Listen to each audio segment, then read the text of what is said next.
So friends, आज मैं आपके लिए लाया हूँ महाराजा जैसी top 10 best suspense thriller movies जो कि आपका दिमाग घुमा देंगी और आपको सोचने पर मजबूर कर देंगी कि इस तरह की मूवी हमारे इंडिया में भी बन सकती हैं। इन मूवीज को देखने के बाद आप हॉलीवुड भूल जाओगे। तो चलिए बिना आपका टाइम वेस्ट किए इस वीडियो को स्टार्ट करते हैं।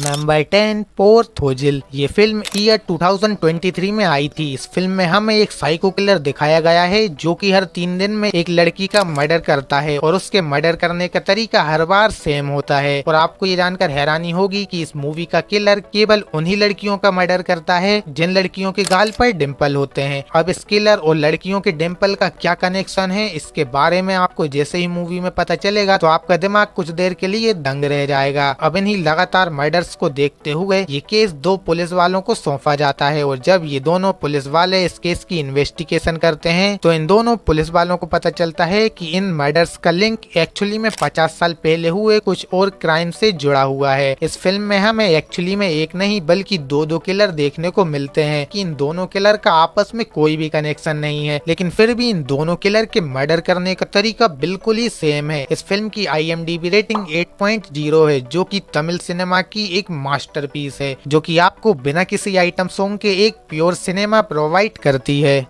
अगर पता भी चला तो मुझे पहचानना मुश्किल है।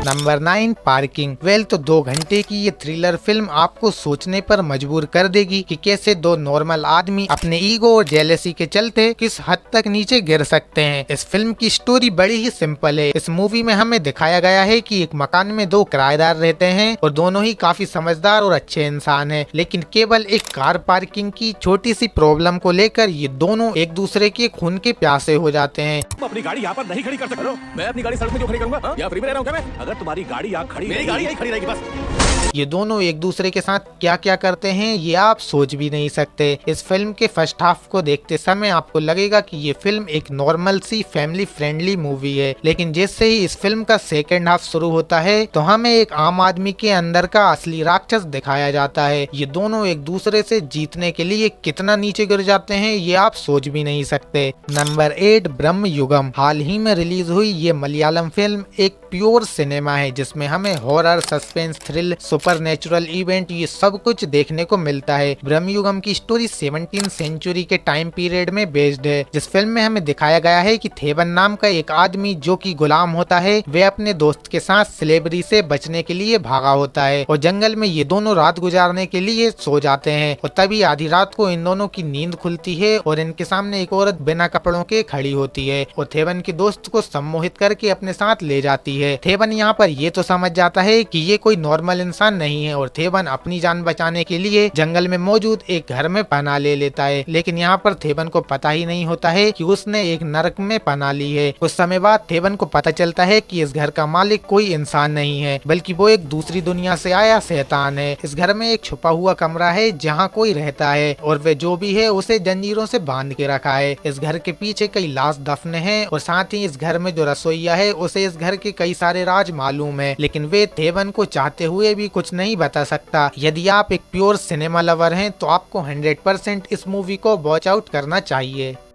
यदि यहाँ रुके तो हम मारे जाएंगे, चलिए ना। नंबर 7 विक्रांत रोना। ये कन्नड़ा फिल्म 2022 में आई थी जो कि उस समय की 3rd highest crossing Kannada movie थी। 90s के समय पर बेस्ड इस फिल्म में हमें दिखाया गया है कि ये गांव है जिस गांव का नाम कोमरट्टू है और इस गांव में आए दिन बच्चों के मर्डर हो रहे हैं और इस गांव के लोगों के अकॉर्डिंग ये मर्डर कोई इंसान नहीं बल्कि एक ब्रह्म राक्षस कर रहा है। अब इस मर्डर के केस को सॉल्व करने के लिए विक्रांत रोना नाम का एक पुलिस ऑफिसर इन्वेस्टिगेशन करने के लिए इस गाँव में भेजा जाता है और जब विक्रांत रोना इन्वेस्टिगेशन स्टार्ट करता है तो इस गांव से जुड़े कुछ अनसुलझे राज उसके सामने आते हैं जो कि फिल्म देखते समय आपका दिमाग घुमा देंगे। साथ ही आप इस मूवी के आखिरी तक ये प्रेडिक्ट नहीं कर पाओगे कि आखिरकार मर्डर कोई इंसान कर रहा है या फिर कोई ब्रह्म राक्षस। इस फिल्म के एंड में हमारे सामने विक्रांत रोना का एक ऐसा सस्पेंस ओपन किया जाता है जो कि कुछ देर के लिए आपको सोचने पर मजबूर कर देगा और आप इस फिल्म को दोबारा स्टार्टिंग से देखना स्टार्ट कर दोगे। वो गाँव बहुत अजीब था। वो गाँव वाले एक भयानक कहानी को छुपाने की कोशिश कर रहे थे।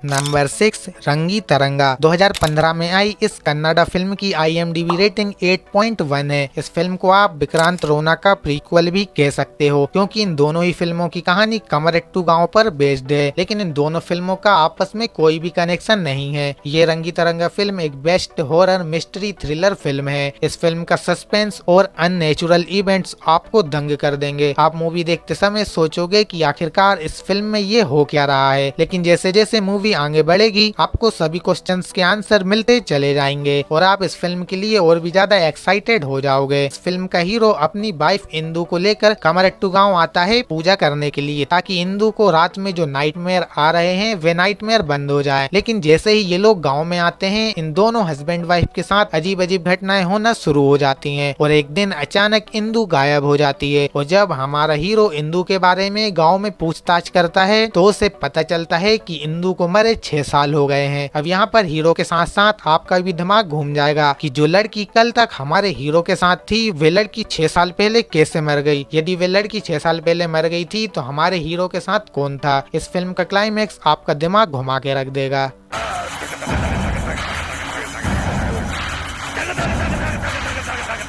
नंबर 5 बेसारनाय तमिल सिनेमा की तरफ से आई ये क्राइम थ्रिलर फिल्म एक सच्ची घटना पर आधारित मूवी है। इस फिल्म में 4 बेकसूर लोगों को पुलिस द्वारा पकड़ लिया जाता है और इन्हें उस जुर्म को कबूल करने के लिए कहा जाता है जो कि इन्होंने कभी किया ही नहीं। ये चारों एक केस से दूसरे केस में फंसते चले जाते हैं। फिल्म देखते समय इनकी हालत देखकर शायद आपको एक पल के लिए रोना आ जाए। ये फिल्म आपको सोचने पर मजबूर कर देगी कि सच में हमारे सिस्टम में ऐसा भी हो सकता है। आपको इस फिल्म की स्टोरी कुछ जय भीम जैसी लगेगी, लेकिन मैं आपको बता दूं ये फिल्म जय भीम से पहले 2015 में आ चुकी थी, जिसकी IMDb रेटिंग 8.4 है। इस फिल्म में हमें कोई खास बड़ा सस्पेंस तो देखने को नहीं मिलता है, लेकिन इस फिल्म की स्टोरी आपको अंदर से झंझोर कर रख देगी।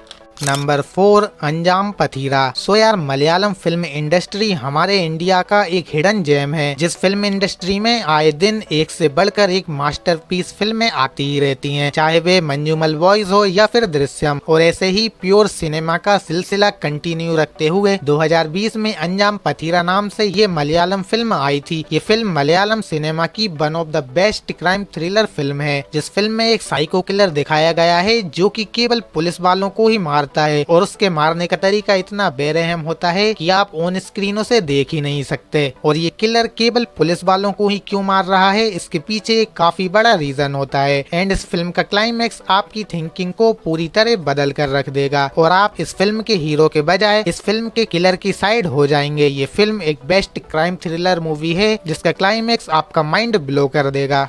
नंबर 3 थाडम। तमिल सिनेमा की तरफ से ये एक और मास्टरपीस है जिसे मैं 100% सजेस्ट करूंगा कि आप इस फिल्म को जरूर देखें। ये film best thriller action film है जिसकी स्टोरी के लिए राइटर को 100 तोपों की सलामी मिलनी चाहिए। बात करें इस फिल्म की कहानी की तो इस फिल्म में आकाश नाम के एक लड़के का मर्डर हो जाता है और इस मर्डर की इन्वेस्टिगेशन के दौरान पुलिस वालों को मोबाइल में एक फोटो मिलता है, जिस फोटो में हमारा हीरो क्लियरली मर्डर करते हुए नजर आता है। लेकिन यहाँ पर एक दिमाग घुमाने वाला ट्विस्ट हमारे सामने आता है। एक्चुअली में हमारे हीरो का एक और हमशक्ल भाई है जो कि हूबहू हमारे हीरो जैसा दिखता है। अब यहाँ पर पुलिस वाले और हम ऑडियंस दोनों कंफ्यूज हो जाते हैं कि एक्चुअली में मर्डर किया किसने है। एक तरफ हमारा हीरो होता है जो कि काफी शरीफ और एक सक्सेसफुल बिजनेसमैन है, वहीं दूसरी तरफ हीरो का भाई होता है जो कि एक नंबर का टपोरी और वाहियात इंसान है जो कि इजीली किसी का मर्डर भी कर सकता है। लेकिन इस फोटो में जो इंसान दिख रहा है वे इन दोनों भाइयों में से कौन है इसके ऊपर ही ये पूरी मूवी है और मैं आपको 100% गारंटी देता हूँ कि इस मूवी का क्लाइमेक्स आप प्रेडिक्ट ही नहीं कर पाओगे।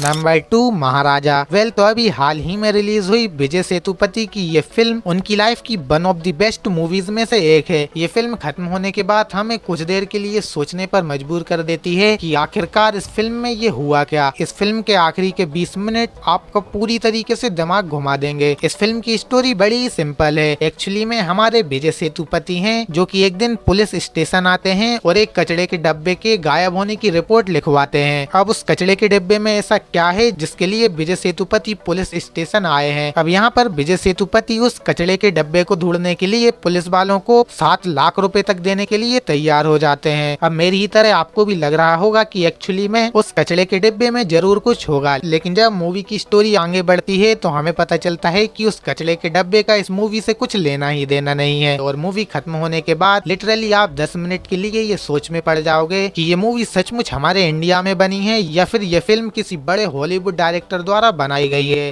नंबर 1, राज शासन। वेल, अब मुझे पता है आप में से कई लोग होंगे जो कि बोलेंगे कि राज शासन महाराजा से बेहतर नहीं है, लेकिन अब आप मानो या ना मानो राज शासन मूवी महाराजा से काफी बेहतर है। मैं ये नहीं कह रहा हूँ कि महाराजा मूवी बेकार है, लेकिन राज शासन इंडिया की one of the best suspense thriller movie है। इस मूवी की स्टोरी, इस मूवी का डायरेक्शन, इस मूवी का सस्पेंस सब कुछ एकदम टॉप नॉच है। राज शासन इंडियन सिनेमा की one of the best crime thriller movies है जिसका सस्पेंस लिटरली आपका दिमाग घुमा कर रख देगा। ये फिल्म किसी भी बड़ी हॉलीवुड मूवी को इजीली टक्कर दे सकती है। बस ये बात अलग है कि ये फिल्म पैन इंडिया लेवल पर उतनी ज्यादा फेमस नहीं हुई जितनी की महाराजा फिल्म हुई है। वेल गाइस, यदि आपको ये वीडियो पसंद आई है तो वीडियो को लाइक और कमेंट जरूर करें।